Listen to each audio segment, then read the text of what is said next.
Kraft presents The Great Gildersleeve. Yeah.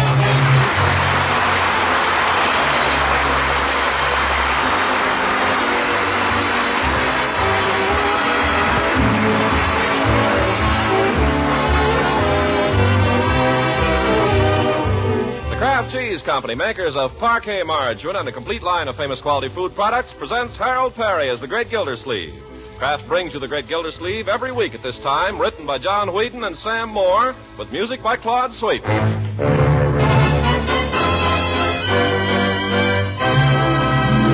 We'll hear from the Great Gildersleeve in just a moment.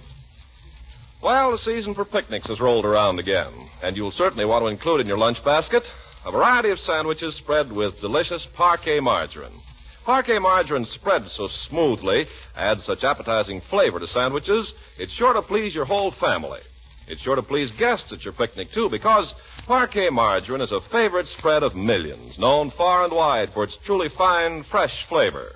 Parquet margarine is also a splendid energy food, you know, and every single pound provides 9,000 units of important vitamin A.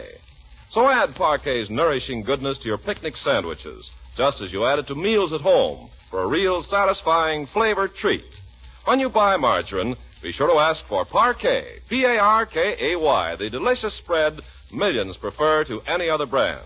Parquet margarine, made by Kraft.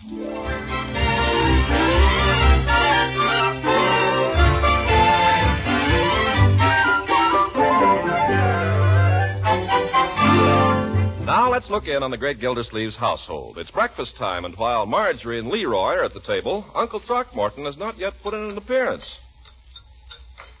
Leroy, stop dumping sugar in your cocoa. Who said so? I said so. It's disgusting. I have to put in quite a lot to get it the way I like it. Bertie won't let me put honey in it anymore. Well, I should hope not. Pig. Leroy, I think maybe you better call your uncle. He'll be late to the office. Well, he's up. He's been up a long time. How do you know? I heard him fall down in the bathtub. Maybe he hurt himself. Nah, I heard him say some things after. Oh, I think I hear him coming now. He'll claim he's in a hurry, Bertie. You better bring him the works. You don't have to tell me. Well, good morning, children. Good morning, Unky. Hi. Breakfast coming right in, Miss Gildersleeve. Fine, Bertie. I'm late. Yes, you are. You look very sweet, though. I love that necktie. Now, Marjorie, I didn't even have time to shave. Really? I never would have noticed. Oh, Unky, there's something I wanted to ask you. I thought so. Shut up. I wanted to ask you last night, but I was asleep when you came in. Oh, what is it, my dear? Would it be okay for me to work at Hogan Brothers after school and on Saturdays? What's this? Hogan Brothers need a salesgirl in their sub-deb shop. Can I do it? Well, Here you are, Mr. Gildersleeve. Orange juice, scrambled eggs, toast, and coffee. Thank you, Bertie. I'll have to eat and run this morning. Francie had the job 3 weeks, but she quit. She said it was easy. Then why did she quit? Would you kindly mind your own business, brother dear? What is this sub-deb shop, Marjorie? What do they sell? Clothes, of course. I know just as much about clothes as any girl around. I certainly know more than Francie. Her mother won't even let her pick out her own clothes. Can I have the job, Unky? I'm sorry, my dear. I don't think it would be right. But why? I have a number of very good reasons. Pass the salt, please, Leroy. Here. Let me tell you something, my dear. Your uncle occupies a position of some distinction in this town. That's what Hogan's want to take advantage of. But I haven't even asked Hogan's for the job. Don't do it. They'll grab you faster than they grabbed Francie. They like the idea of the water commissioner's niece punching a time clock and saying, yes, madam, to heaven knows who. Oh, Unky, just from 3:30 to 5:30 every afternoon and 9 to 5 on Saturday, that's nothing at all. It's not the hours I'm objecting to, my dear. It's the whole idea of the job. But it would be such good experience. And $22 a week. Please, Unky. No, Marjorie, I'm trying to bring you up as a girl who will make someone a nice wife. Be a good mother to some nice children. But, Uncle Mort, don't you want me to have any career at all? I do not. A woman's place is at home, married or single. But that's so old-fashioned. Why, even married women work these days. Lots of wives work. Well, if I had one, she wouldn't. Except a little around the house, maybe.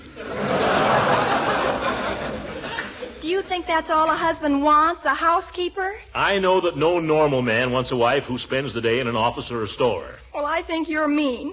I'm trying to earn a little money so I won't be a burden to you and I can have a few clothes. The discussion is closed, my dear. Well, I still think you're mean. Now, Marjorie. Better get going, Leroy. It's 10 minutes of 9. Good gosh! Where'd I leave my arithmetic book, Marge? I don't know. Don't expect me to keep track of it. Did you have it, Uncle Mort? What would I be doing with your arithmetic book, Leroy? I don't know. I thought I left it right here on the mantel. Hey, Marge, wait for me. Well, hurry up. Is this your book here in the Newell Post? Oh, yeah, I left it there so I couldn't miss it. Well, come on. Hey, goodbye, children. Come along. I guess you got to go yourself, ain't you, Mr. Gildersleeve? Yes, Bertie, I'm late. Oh, coffee's cold now. You got time for a fresh cup? No, I got to get going. I got it right here. Well, there's no use going to the office if I can't function after I get there.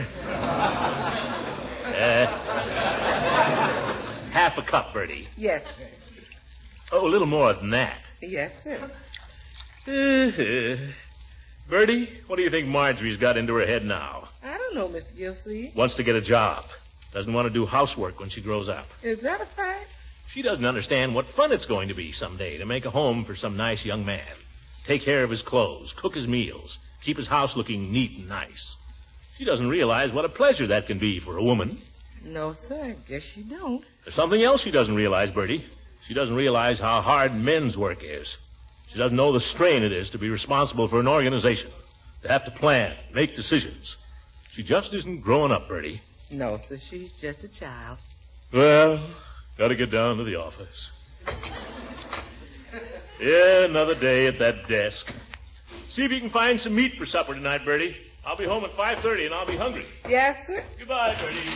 Goodbye, Mr. Gildersleeve.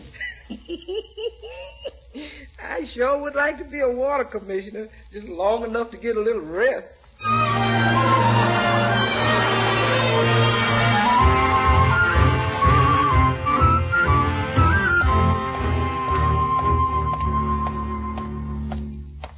Hi there, Mr. Gildersleeve. Good morning, Floyd. You're a little late this morning, even for you. Yes, my alarm clock isn't what it used to be. My wife ain't either, but she still wakes me up. You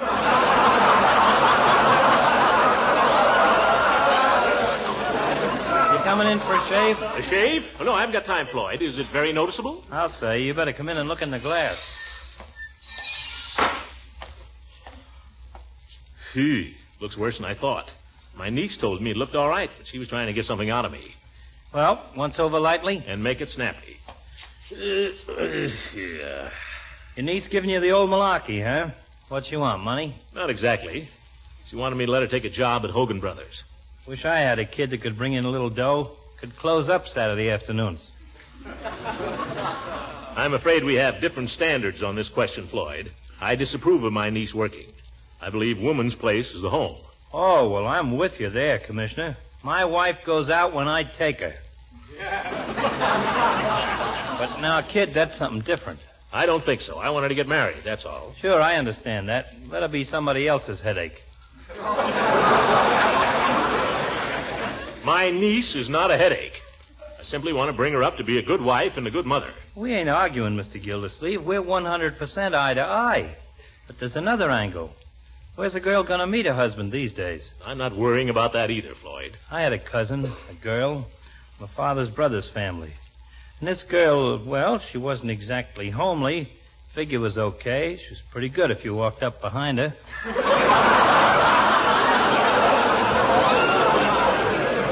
But, brother, she had a nose I don't know where it come from. Nothing like it in our family. I came in for a shave, Floyd. Oh, sure. Well, this girl used to sit around the house waiting for her husband. And her mother give parties for her, and her old man practically told her to get married in so many words. And I'll hand it to her. She tried. But the fellas would take one look at that beezer and then run for home. Just lay down, Commissioner. Let me loosen your collar. Make it snappy, will you please, Floyd? You bet.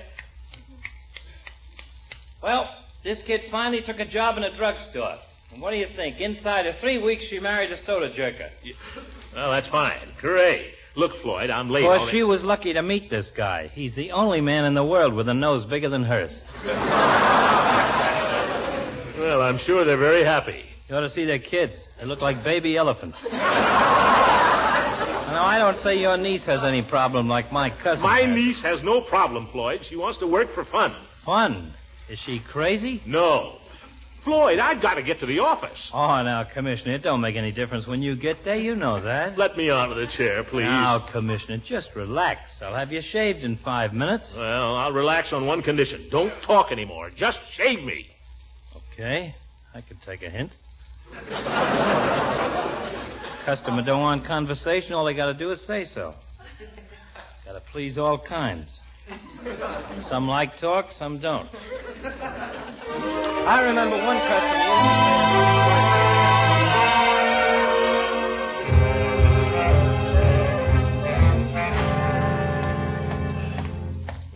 Good and late now.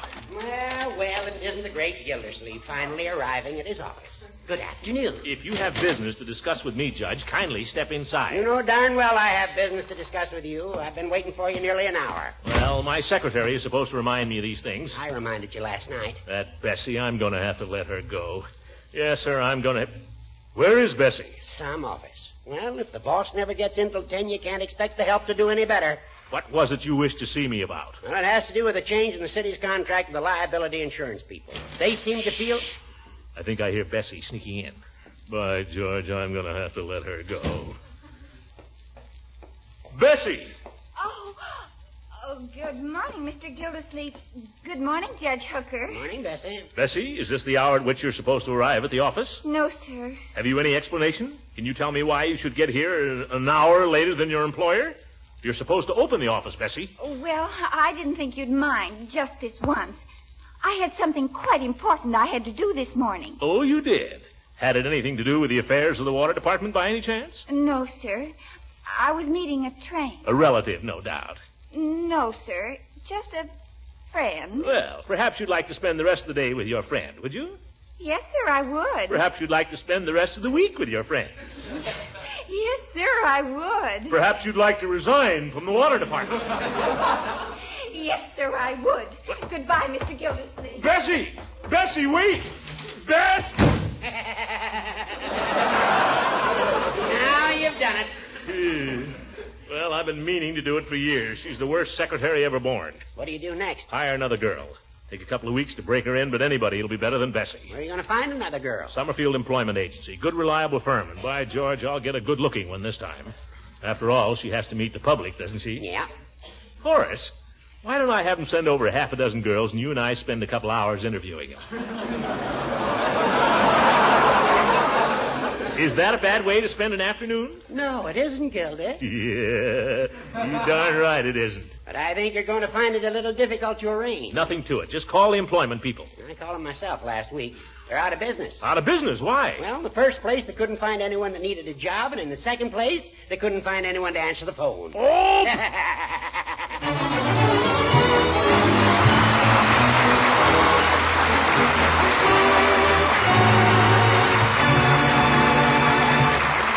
The great Gildersleeve will be with us again in just a few seconds. And now here's something that's always with us, that problem of preparing good, tasty meals. You homemakers face that problem 3 times a day. And that's all the more reason you'll welcome parquet margarine, a delicious spread that can add fine flavor to every single meal you serve. Parquet's flavor is fresh, delicate, satisfying. That's why parquet is one of America's favorite spreads for bread, toast, and rolls, and a flavorsome seasoning for hot-cooked vegetables, too. Parquet also adds wonderful nourishment to meals because it's so high in food energy value and because every single pound provides 9,000 units of important vitamin A. So treat your family to delicious, nourishing parquet at every meal. Buy the delicious spread that millions prefer to any other brand. Parkay, parquet margarine made by Kraft. Remember, millions prefer parquet to any other brand.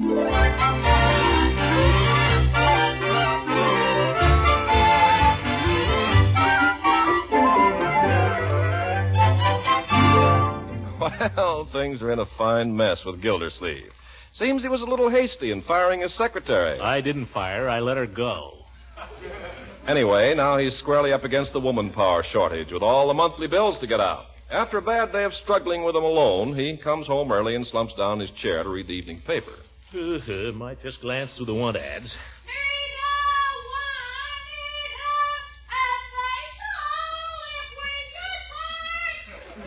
How can I read my paper?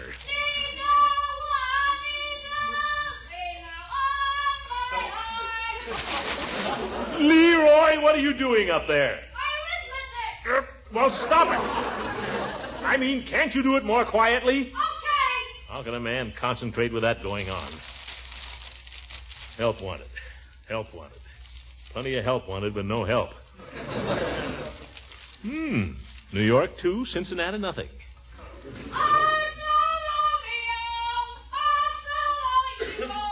Leroy! Sorry, Unc, I forgot. I just finished telling you. Come down here. What's that? Come on down. Okay.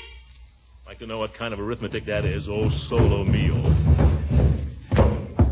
Did you want me, Unc? Did you have to shake the house down? Oh, me? Let it go, Leroy. Where's Marjorie? Across the street at the Bullards. She spends entirely too much time at the Bullards. She's been over there all afternoon, practically. I've been upstairs doing my homework. So I've heard.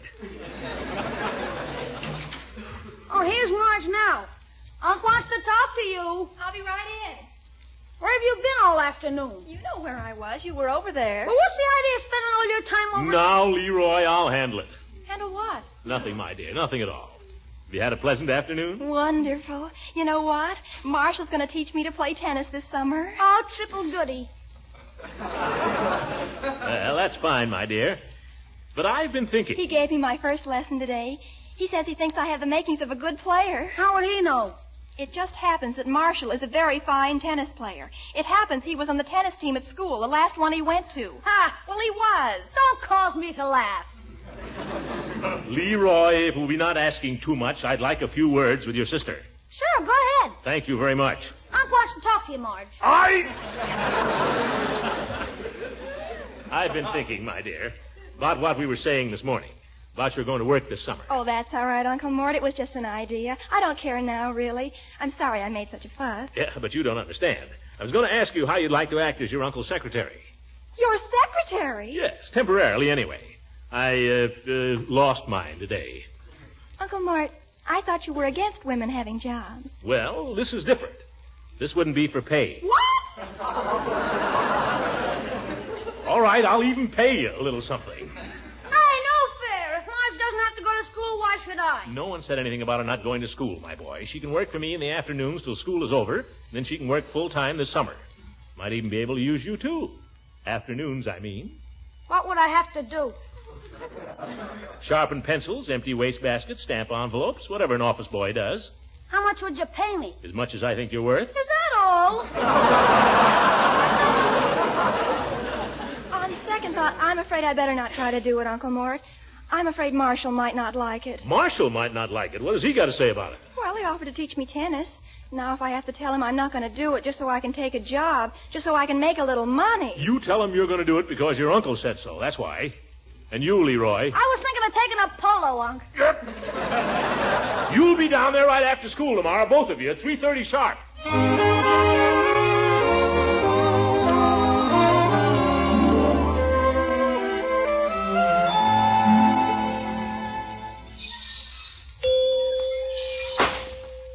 Hello, Mr. Gildersleeve. Well, I haven't seen you in some time. Not since yesterday. I'm a busy man today, Peavy. My time is not my own. I'd like a bite of lunch. A little late for lunch, isn't it? 3:15. We don't usually serve lunch here after 2 o'clock. What difference does it make? All you serve is sandwiches anyway. What have you got there? Well, let me see. You seem to have the tongue on rye. That the same tongue on rye that was lying there yesterday? Not necessarily. Well, that's good enough, I guess. Care for a little mustard on it? No extra charge. Haven't got time. Well, you are in a hurry, aren't you? Terrible day, Peavy. End of the month. I've got to get out all the bills, and I'm short-handed. How's the sandwich? It's the one I thought. Been around for days. Well, no, I wouldn't say that. Something to drink? No, thanks. I'll be lucky if I get this down. Then a dessert, maybe. Well, something I can take with me. What are those things there? These? They're called nubs. That doesn't answer my question. What are they? Well, between you and me, they're fig Newtons. They come 4 to the package, cellophane wrapped, sell for 5 cents. They're put up by a reliable concern. Just give me one of those. They're a trifle smaller than the standard Newton, you see. Makes a nice mouthful. All right. Give it to me. By the way, you just missed your niece. Marjorie? Yeah, she was just in here with that Bullard boy. Confound it, what is she doing in here? I told her she was to go straight to the office the minute school was out. They had a soda and a battleship sundae. Yeah, that's the younger generation for you. hanging around drugstores when they should be accomplishing something. Now, you take Marjorie, Peavy. I offered her a nice little opportunity today. That's all? Yeah, working for me. Sort of a secretarial position. You're going to hire Marjorie as your secretary? Well, there's a war on, you know. Anything wrong with that? Nothing, Mr. Gildersleeve. Nothing. Well, what is wrong with it? Nothing. I've just always thought it was a mistake to have relatives working for you, that's all. Marjorie is not a relative. She's my niece. I know, but even so, I had a younger brother of Mrs. Peavy's as a sort of assistant here one summer, after some time ago. Oh, what happened? And by the end of the summer, Mrs. Peavy and I were only speaking to each other through a third party. Serves you right for being fool enough to hire him. That's what I say. How'd you ever get rid of him? Well, fortunately, he set the house on fire and she threw him out. Everything was all right again then. But my advice to you, Mr. Gildersleeve, if advice is what you want... Well, it isn't. I want my check. Oh.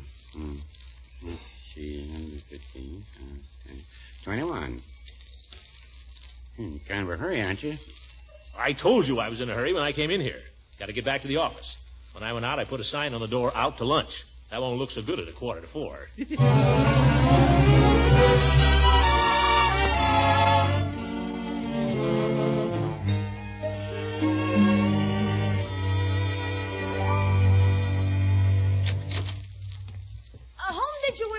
Please. Oh, stop. Come on in, Marshall. Hi, Leroy. Did you have an appointment? Pay no attention to him, Marshall. Where's Uncle Mort? Out, I guess. There's a sign on the door. Take a letter, Miss Forrester. Dear Mr. Picklepuss. Get out of there, Leroy. That's going to be my desk. Okay, I'll take Unc's office. Better not let him catch you.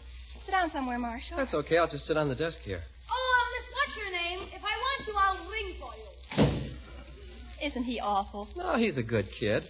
A pest, but a good kid. He's a pest, all right. Let him ring. No kidding, Marge. Are you really going to work here? I wouldn't be surprised. Every afternoon? I suppose so. All summer? What if I do? But we'll never see each other. After school, I mean. Miss Funnyface, I rang. Oh, go away. Remind me to fire you in the morning. Well, if your mind's made up, I guess there's nothing more to be said. Hey, Marshall, wait a minute. Well? Does it mean so much to you if I work here or not? Well, I just happen to think that a woman's place is in the home, that's all. But that's so old-fashioned. You sound just like Uncle Mort. Well, maybe I am old-fashioned. But I don't like the idea of any girl that I'm the friend of. Well, I don't like the idea, that's all. Surely a woman is entitled to a life of her own. Sure, go ahead. I hope you enjoy it. Marshall, wait. Oh, look where you're going. Oh, I'm sorry, sir. I'm terribly sorry. Oh, hello, Marshall. My fault. I didn't see you. Oh, no, it was mine. Excuse me. Well, I guess I'll be going then, Marge. Oh, don't, not yet. Yeah, I guess I better. See you around. Marshall. Let him go, my dear. This sort of thing should not be going on here in the office anyway. Not during working hours. But I haven't started working yet. I've got to speak to him, Uncle Mort. Now, you stay right where you are. We have a few rules in this office, young lady. One of them is keeping strict hours. I fired one secretary for that yesterday. Well, I'm not your secretary yet. Let's have that clearly understood at the start. Just because you're my niece don't mean that I'm going to show you any favoritism. If you're going to work here, you're going to have to abide strictly by the rules at all times. Then I'm not going to work here. What's that? I never wanted to work here in the first place. That was your idea. I'll thank you to remember that I'm your uncle and you'll do what you're told. You may be my uncle at home, but at the office you're just a dictator. Oh, no wonder you can't keep a secretary. Can't keep a secretary? You're fired. What's going on? You too. What did I do? You're fired.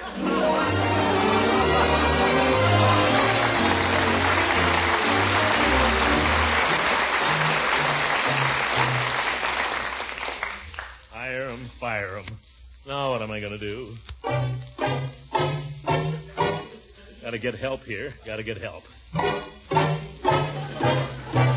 Never should have let Bessie go. May have been no bargain, but at least she never sassed me. Much. Yes, her Bessie was all right. A lot better than some. I wish I could get her back.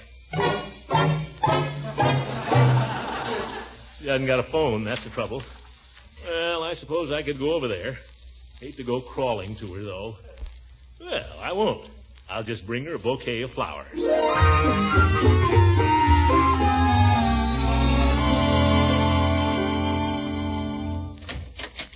Why, it's Yeah, it's me, Bessie. Mr. Gildersleeve. Mind if I come in? Oh, no, I guess not. Thank you. Well, these are charming surroundings you have here. I've never had the pleasure of visiting them before. You mean you're not mad anymore? Oh, I never was mad, Bessie. No, I just lost my head there for a minute, I'm afraid. War nerves, I guess. You shouldn't have taken it seriously. Oh, brought you these flowers. Just a little token that we're still friends, eh? Gee, flowers. I don't know what to say, but thanks. I'll put them in water later. Yes, Bessie. I've come to tell you that you can have your job back. Well, To ask you to take it back, in fact. Oh, well, that's awful nice, Mr. Gildersleeve, but I don't know if I could now. Why not? Well, you see, there's this friend of mine I told you about, Stanley Wazansky. He's a sergeant, and he's been after me to marry him all this time, and today I sort of promised him, sort of. Oh, Stanley Wazansky. Well, that's fine. Go ahead and marry him. What's wrong with that? You wouldn't get sore? Sore? Why should I? If you love him, marry him with my blessing and take the day off. Oh, gee, Mr. Gildersleeve. I don't hardly know what to say. Take the weekend off. Have a honeymoon. And Monday morning, your job will still be waiting for you. Just a minute, Bud. Huh? Who's he? Ain't you going to introduce me to your fat friend, Bessie? Oh, well, this is Stanley, Mr. Gildersleeve. How do you do, Sergeant? So you're Mr. Gildersleeve. I heard about you, and I heard how you treated Bessie. Oh, well, that was all a misunderstanding. It's all been straightened out, hasn't it, Bessie?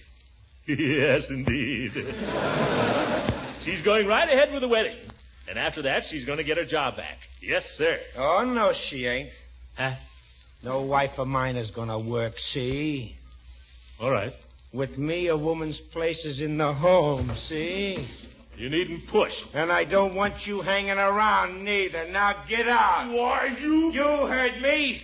I heard you. And take your crummy roses. Oh! Why, he can't do that to me. I'll have you know I'm a veteran. I guess he didn't hear me. Wait a minute. Listen. Well, what's he doing hanging around here? Answer me that. Go ahead, answer me that. What's he doing hanging around here? Well, maybe all is not lost. Good night, everybody.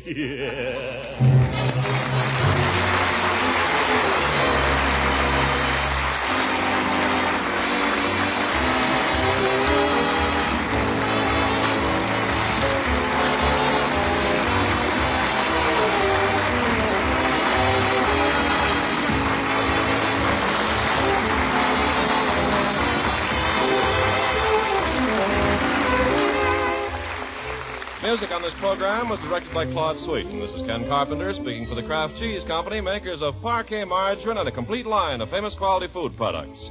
Kraft invites you to listen in again next week for the further adventures of the great Gildersleeve.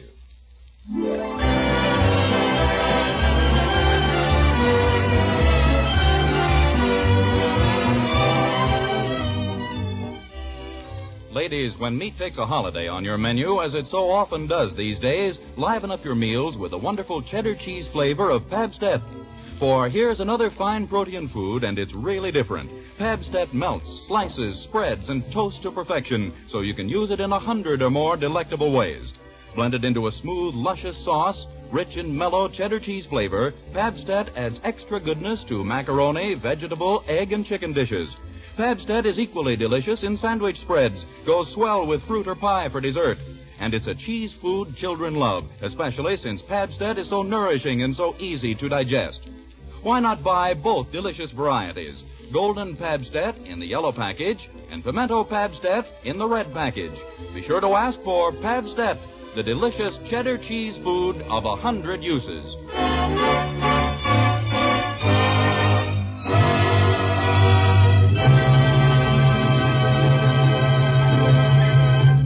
This is the National Broadcasting Company.